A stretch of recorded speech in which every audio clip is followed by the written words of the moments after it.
മധു മറ്റൊരുപാട് ഗായകരിൽ നിന്ന് മധുവിനെ വേർതിരിച്ചിരുത്തുന്നൊരു ഘടകം, മധു യഥാർത്ഥത്തിൽ സംഗീതം പഠിച്ചാ വളർന്നു.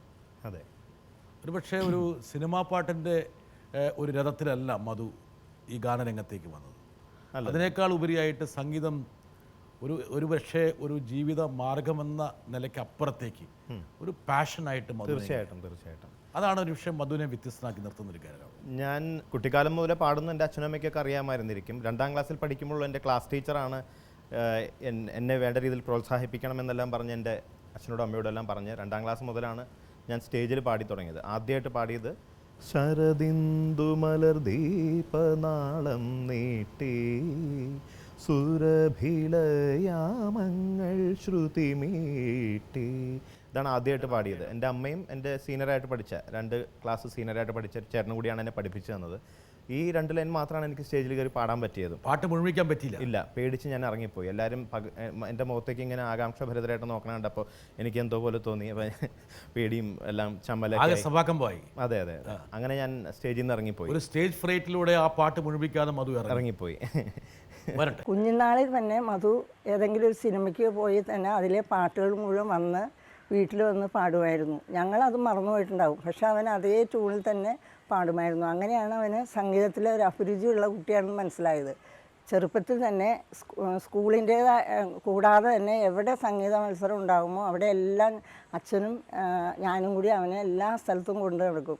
എല്ലാ സ്ഥലത്തും കൊണ്ടുപോയാൽ നമ്മൾ നിരാശപ്പെടാറില്ല. എല്ലാത്തിനും അവൻ സമ്മാനം വാങ്ങിക്കാറുണ്ട്. അതുകൊണ്ട് വളരെ സന്തോഷമുള്ള ഒരു കുട്ടിക്കാലമാണ് അവനുണ്ടായിരുന്നത്.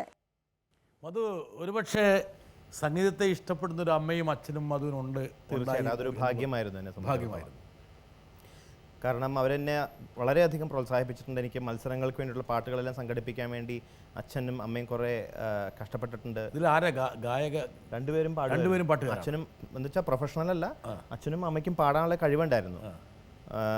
ഈ യൂത്ത് ഫെസ്റ്റിവലിനെല്ലാം പോകുമ്പോൾ ഇവർ രണ്ടുപേരും കൂടി എന്നെ അത്ര കാര്യമായിട്ടാണ് എന്നെ കൊണ്ടുവരുന്നത്. ഞാൻ 9ാം ക്ലാസ്സിൽ പഠിക്കുമ്പോഴത്തേക്ക് എൻ്റെ അച്ഛൻ മരിച്ചുപോയി. പിന്നെ കുറേ ബുദ്ധിമുട്ടുകൾ സഹിക്കേണ്ടി വന്നു. എന്തായാലും ആ ഒരു അനുഗ്രഹം, അവരുടെ അനുഗ്രഹവും അവരുടെ പ്രോത്സാഹനവും കൊണ്ട് മാത്രമാണ് ഞാൻ ഇങ്ങനെ ആയത്.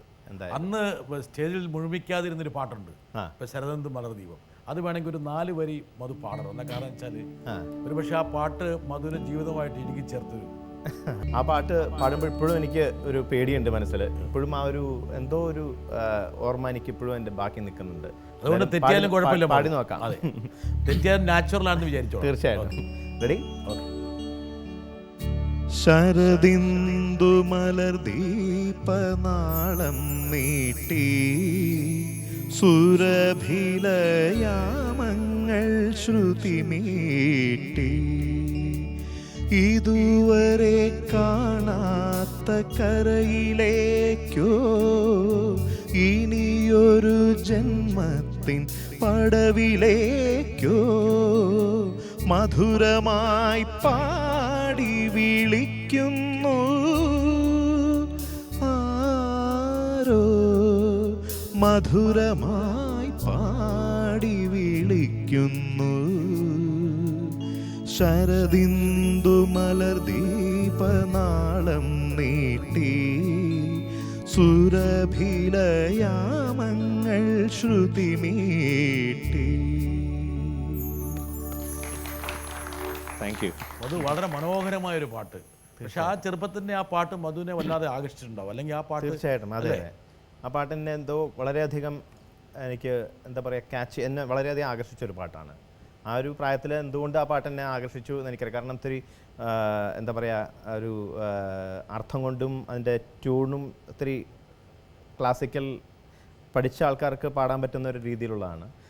എന്തുകൊണ്ട് അതെനിക്ക് എന്നെ ആകർഷിച്ചു എന്ന് എനിക്കിപ്പോഴും പിടുത്തം. ആ വരികളിൽ ഒരുപാട് പ്രണയം ഒളിഞ്ഞിരിക്കും. തീർച്ചയായിട്ടും. വളരെ ചെറുപ്പത്തിൽ തന്നെ ഒരുപക്ഷെ മധു അത് ആവാഹിച്ചിട്ടുണ്ടാവും.